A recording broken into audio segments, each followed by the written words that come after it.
فيتامين د مش دايما المشكلة فيه، المشكلة ان المغنيسيوم عندك ناقص.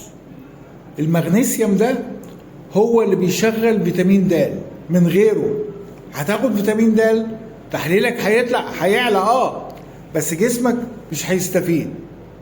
ركز في التركيبة، بلاش تركز في العلبة، وتابع معانا قناة طبيب الأسرة. بتاخد حديد ومش بتتحسن، خلي بالك. الحديد يا جماعة لازم يتاخد لوحده أو مع فيتامين سي، ويفضل ان هو يتاخد مع فيتامين سي. يعني اخد حبوب فيتامين سي؟ لا، ممكن تاخده بعصير برتقال، بعصير جوافة، بعصير فراولة، بعصير كيوي، الحاجات اللي هي غنية في فيتامين سي.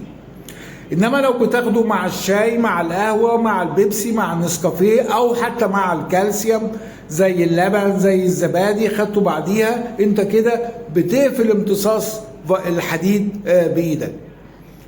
معلومة صغيرة انما ممكن تفرق معاك كتير. تابع معانا قناة طبيب الأسرة.